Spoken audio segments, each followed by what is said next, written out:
मेरी उम्र 22 साल थी जब मेरी शादी हुई। तो शादी की पहली रात मैं बहुत डरी हुई थी, क्योंकि मैं शादी से पहले इस्तेमाल हो चुकी थी। मुझे डर था कि जब मेरे शोहर को पता चलेगा तो न जाने वो मेरे साथ क्या करेगा। मुझे ये पता नहीं था कि मेरे शोहर के खानदान में ये रवाज आम था कि उसके खानदान में जिस लड़की की शादी होती, वो उस लड़की की शादी की पहली रात उसके बिस्तर पर सफेद चादर बिछाते थे और सुबह उस खानदान की सारी औरतें जाकर चादर को देखती थीं। अगर चादर पर खून का धब्बा लगा हो तो उस लड़की को बहुत इज्जत दी जाती और उसे कंवारा समझा जाता था। और अब जब मुझे इस बात के बारे में पता चला तो मैं बहुत डर रही थी, क्योंकि मुझे पता था कि मेरी चादर के ऊपर किसी किस्म का कोई दाग नजर नहीं आएगा। मुझे अपनी इज्जत की फिक्र थी। मैं बहुत ज्यादा परेशान थी। शादी की रात कमरा बंद था। फूलों की खुशबू और हल्की मध्यम रोशनी ने फिजा को अजीब बना दिया था। मैं सहमी हुई बैठी थी, मगर शोहर के चेहरे पर भी सुकून नहीं था। उसके होंठ लरज रहे थे और उसकी आंखों में नमी थी। वो आहिस्ता से मेरे करीब आया। मेरा दुपट्टा थोड़ा सा सरक चुका था। उसने हाथ बढ़ाया, मगर फिर फौरन पीछे खींच लिया। मैंने धीरे से कहा, अगर तुम चाहो तो ये लम्हा हमेशा हमारा हो सकता है। वो कांपती आवाज में बोला, मैं डरता हूँ तुम्हारे दिल से और अपने राज से। वो अभी बात कर रहा था कि उसी वक्त दरवाजा खुला। मेरी सास अंदर आई। उसकी नजरें सीधी बिस्तर की तरफ लगी हुई थीं। कहने लगी, चादर कहाँ है? बाहर सब लोग इंतजार कर रहे हैं। मेरा दिल सास की बात सुनकर बहुत डर रहा था। शोहर ने कांपती आवाज में कहा, माँ, मैं चादर बिछाना भूल गया था। सास के कमरे से जाने के बाद कमरे में बहुत खामोशी थी। हम दोनों एक दूसरे को देख रहे थे और खामोशी के इस शोर में हमारे जिस्म सब कुछ कह रहे थे। मैंने शोहर के करीब जाकर उसका हाथ थाम लिया। वह चौंक गया, जैसे बरसों के बाद किसी ने उसे छुआ हो। उसके हाथ कांप रहे थे। उसने मेरा चेहरा अपने करीब किया। हमारी सांसें एक दूसरे को छू रही थी। मेरा शोहर कहने लगा, काश मैं तुम्हें अपना सब कुछ बता सकता। मैंने कहा, कभी कभी राज को लफ्जों में नहीं, लम्स में छुपाना बेहतर होता है। उसकी नजरें मेरे होठों पर ठहर चुकी थी। वो पहली बार इतना करीब आया कि मेरी पलकें खुद बहुत बंद हो चुकी थीं। दिन के वक्त हम दोनों आम मियाँ बीवी थे, लेकिन रात को हर बार जब दरवाजा बंद होता तो एक नई बेकरारी जन्म लेती थी। वो कभी मेरा हाथ अपने हाथ में लेकर देर तक देखता रहता, कभी मेरी गर्दन पर गिरती हुई मेरी जुल्फों को हल्का सा छू लेता।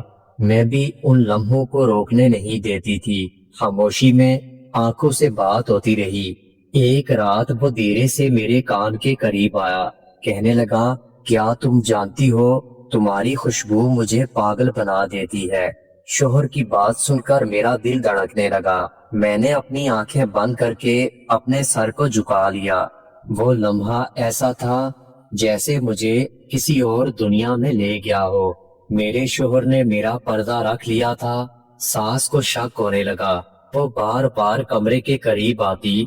ऐसे ही एक रात उन्होंने हमें करीब बैठे देख लिया। मैं फौरन पीछे हटी, मगर शोहर ने हिम्मत की। शोहर कहने लगा, माँ, ये मेरी बीवी है, मेरा हक है। बेटे की बात सुनकर सास ने गौर से मुझे देखा और खामोशी से कमरे से निकल गई, लेकिन उनकी आंखों ने हमारे राज को पढ़ लिया था। एक रात मेरा शोहर बहुत बेकरार था। पसीने में भीगता हुआ मेरे करीब आया। उसने मेरा हाथ मजबूती से पकड़ लिया और कांपती आवाज में कहने लगा, मैंने अपनी जिंदगी में ऐसा गुनाह किया जिसे मैं भूल नहीं सकता। शायद इसीलिए अल्लाह ने तुम्हें मेरे हिस्से में दिया है। मैंने कांपते दिल के साथ कहा, मैं तुम्हें कबूल कर चुकी हूँ और तुम मुझे कबूल कर चुके हो। हम दोनों अपने गुनाहों को कबूल कर लेते हैं। मेरे शोहर की आंखों में एक तड़प थी। वो मेरे और करीब आया, इतना करीब कि हमारी सांसें ایک دوسرے کو چھونے لگی۔ میں نے پہلی بار اس کا ہاتھ اپنے گرد لپیٹ لیا۔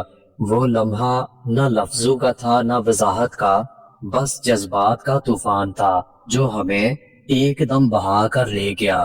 اب ہر رات ایک نیا راز جنم دیتی، ہمارے درمیان فاصلے ختم ہوتے گئے۔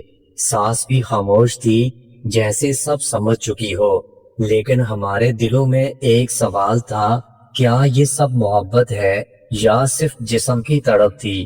ایک رات جب چاندنی کھڑکی سے اندر آ رہی تھی، میرے شوہر نے میرا چہرہ اپنے ہاتھوں میں لیا، کہنے لگا اب کوئی پردہ باقی نہیں، تم میری زندگی کی سب سے بڑی حقیقت ہو۔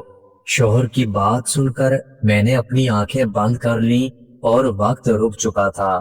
میرا اور میرے شوہر کا پہلی بار ملاپ ہوا تھا، اور ایسا ملاپ ہوا کہ مجھے اتنی تکلیف ہوئی کہ مجھے لگ رہا تھا جیسے میں یہ سب پہلی بار کروا رہی تھی۔ اور حیرت کی بات یہ تھی کہ شدت کے ساتھ سفید چادر کے اوپر اتنے داغ لگ چکے تھے کہ کوئی بھی دیکھ کر یقین نہیں کر سکتا تھا کہ میں شادی سے پہلے استعمال ہو چکی ہوں۔ جب میرے شوہر نے یہ سارا حال دیکھا تو وہ مجھے اور پیار کرنے لگا۔ میری ساس کو بھی یقین آ چکا تھا کہ میں ابھی تک کنواری ہوں، جبکہ میں اپنے دل کے اندر سوچ رہی تھی کہ یہ سب کیسے ممکن ہوا، جبکہ میں جانتی تھی کہ میں شادی سے پہلے بہت بار استعمال ہو چکی تھی۔ اب میرا شوہر میرے ساتھ بہت پیار کرتا ہے، میری ساس بھی میرا خیال رکھتی ہے، ہم دونوں خوشی سے زندگی گزار رہے ہیں۔ دوستو، اگر آپ کو ویڈیو اچھی لگی ہو تو ویڈیو کو لائک اور میرے چینل کو سبسکرائب ضرور کیجیے گا، اور دوستو اپنا بہت سارا خیال رکھیے گا۔ ملتے ہیں اگلی ویڈیو کے ساتھ۔